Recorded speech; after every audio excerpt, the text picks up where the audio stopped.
Confine करूँगा जो इस्लामाबाद का मासिकर हुआ है उस वकूए पे। मैं पहले दिन ये कहता चला आ रहा हूँ जनाब स्पीकर कि कौमों की ज़िंदगी में जमहूरियत सबसे बड़ा अंसर है, और जमहूरियत फ़कत इस असम्बली का नाम नहीं है, जमहूरियत फ़कत इस हुकूमत का और इनकी कैबिनेट का नाम नहीं है, बस जमहूरियत का एक हिस्सा, एक हुस्न ये होता है कि हम इस ईवान में एहतजाज करते हैं, पब्लिक सर्वेंट दफातर में एहतजाज करते हैं और अवाम सड़कों पर एहतजाज करते हैं। जनाब स्पीकर, इस मुल्क की बुनियाद, सिविल सोसाइटी की बुनियाद, सिविल और पॉलिटिकल स्ट्रगल की बुनियाद एहतजाजात से शुरू हो जाती है और ईवानों पे जाके ख़त्म हो जाती है, लेकिन वहाँ गोली चलाने का कोई तसव्वुर नहीं होता। ये इस मुल्क की बुनियाद है, ये अवाम का बुनियादी हक़ है कि वो पीसफुल तरीके से आके अपना एहतजाज रिकॉर्ड करवाए। जनाब स्पीकर, उन लोगों का अंजाम देखे जो पीसफुल स्टूडेंट में हसीना वाजिद तहरीबकार कहा करती थी, उसका अंजाम क्या हुआ है? जनाब स्पीकर, पाकिस्तान तहरीक इंसाफ की ये हिस्ट्री रही है, बावजूद इसके कि हर किस्म का जुल्म पाकिस्तान तहरीक इंसाफ के साथ हुआ है। हमारे लोग ज़ख्मी भी हुए, शहीद भी हुए, हमने जनाजे भी उठाए, उनको साथ लेके गए, लेकिन फिर भी हमने एहतराम का रिश्ता हाथ से नहीं जाने दिया। इनके वज़ीर आज़म ने हमें तहरीबकार कहा, लेकिन आज तक हमने इनको तहरीबकार या कातिल लीग नहीं कहा, वरना वो लफ्ज़ आप लोगों का हमें याद है। जनाब स्पीकर, ये एक चीज़ याद रखे, इस मुल्क में कमीशनें बनी, सब कुछ हुआ, लेकिन लोग घूली की गूंज नस्लों तक याद रखती है, वो बोलती नहीं है। लेकिन मैं आपको मौजूदा रीसेंट मिसालें देता हूँ, आप सारी दुनिया की मिसाल ले लें। अब रिसेंटली इंडिया के पार्लियामान को प्रोटेस्टर ने स्टॉर्म कर लिया, इंडिया की ईमान को प्रोटेस्टर ने स्टॉर्म कर लिया, उन्होंने स्मोक कैनिस्टर चलाए, उन पे फायरिंग हुई, उन्होंने कैनिस्टर चलवाए, उन्होंने जो फायर एक्सटिंग्विशर थे वो चलाए, क्या उन पे गोली चली? ब्राज़ील के ईवान स्टॉर्म हुआ, श्रीलंका का ईवान स्टॉर्म हुआ। जनाब स्पीकर, मोस्ट रिसेंटली अभी सितंबर 2024 में कनाडा का ईवान स्टॉर्म हुआ, 100 से ज़्यादा प्रोटेस्टर अंदर चले गए, क्या किसी ने गोली चलाई? कनाडा का ईवान स्टॉर्म हो जाता है। जनाब स्पीकर, इससे बढ़कर आगे 4 दिन पहले साउथ कोरिया का ईवान स्टॉर्म हुआ, सदर ने मार्शल लॉ लगाया, पूरी कौम निकल के आई, 5000 लोग ईवान के अंदर आए, सारे शीशे दरवाजे तोड़े, क्या किसी ने एक बुलेट चलवाया? कैपिटल हिल पे, जिसकी मिसाल आपकी हुकूमत देती जा रही है, कैपिटल हिल पे सारे लोग स्टॉर्म हो गए। उन्होंने कहा अपने वाइस प्रेसिडेंट को कि हम आपको इस ईवान से बाहर निकालते हैं, स्पीकर को बाहर निकाला, अपने कैबिनेट के चेयरमैनों को बाहर निकाला, सेनेटर को बाहर निकाला, उनको सेफ मुकाम तक ले गए। प्रोटेस्टर आए, सारे तारीखी चीजें उन्होंने तोड़ दी। प्रोटेस्टर गए, स्पीकर के कमरे में बैठे। जनाब स्पीकर, क्या कोई गोली चली? जनाब स्पीकर, यह तो नहीं हो सकता कि आप पब्लिक को इजाजत दे और वो यरगमाल बनाए सरकारी बिल्डिंगों को, लेकिन हर चीज की एक हद होती है। जनाब स्पीकर, मैं समझता हूं इस ईवान के लिए भी शोक का दिन है, क्योंकि इसके दस्तक पे 12 बंदे शहीद हुए हैं। ये कौम जवाब भी मांगेगी, एहतिसाब भी मांगेगी। जनाब स्पीकर, इतना तो बंदा खर्च करे कि अगर गोली चले भी तो कोई जवाब दे दो, रिमोर्स शो करो, उसकी अपॉलॉजी करो, उसका केस करो, उन लोगों को कंपेंसेट करो जिनके दिलों में रिमोर्स नहीं होता। तो मिर्जा गालिब कहता है ऐसे कातिल का क्या करे कोई, इतना तो करेज रखो। ख्वाजा साहब, आपके तजर्बे से हम पैदा लेना चाहते हैं, सबसे ज्यादा मेरी उम्र से ज्यादा आप इस ईवान में रहे हैं, आपको ये सूद, आपको ये जेब देता है कि आप कहते हैं एज ए लीडर, आप ये कहते हैं कि गोली तो चली नहीं है, वो बंदे मरे हैं, हम अपने खानदान के खानदान उजाड़ करके रख चुके हैं। हम पख्तूनों का कार्ड नहीं खेलते, लेकिन हर पख्तून बाप ने अपने बेटे का जनाजा उठाया है। ख्वाजा साहब,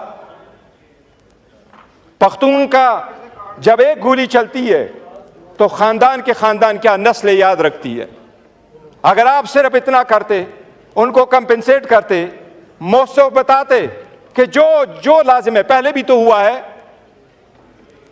आफ्ताब शेरपाओ के दौर में तहरीक चली, निफाज शरीयत की तहरीक चली, गोली चली, 8 बंदे मरे, पर्चा रजिस्टर हुआ, अपालजी हो गई, वो सबके घरों में चले गए। सारे लोगों ने कहा हमने आपको माफ किया है।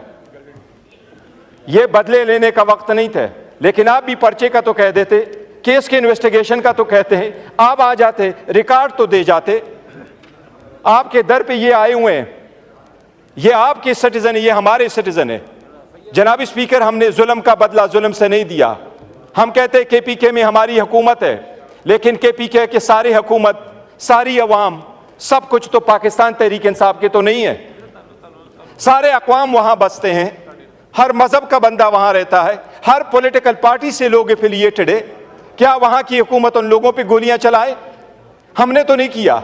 हम 2 सीटें हारे, 2 सीटें हारे। यहां आप धांधली करते, हम भी तो धांधली कर सकते थे, हमने नहीं किया। जनाब स्पीकर, हम मुतालबा करते हैं कि इस ईवान सिर्फ 100 गुना मनाए। ये ईवान आज तक हमने स्पेशल कमेटी बनाई। आज मैंने रिक्वेस्ट की, शाह साहब यहां बैठे हुए हैं, वो कमेटी हमने बनाई थी, उसकी तजवीज़ उमर अयूब खान साहब ने दे दी थी। उसकी तजवीज़ यही थी कि ये रिकमेंड करेंगे आगे बेहतरी की तरफ कैसे चला जाए। जिस वक्त यहां से अरेस्ट हो गए थे MNA साहिबान, उस पर कोई काम नहीं हुआ।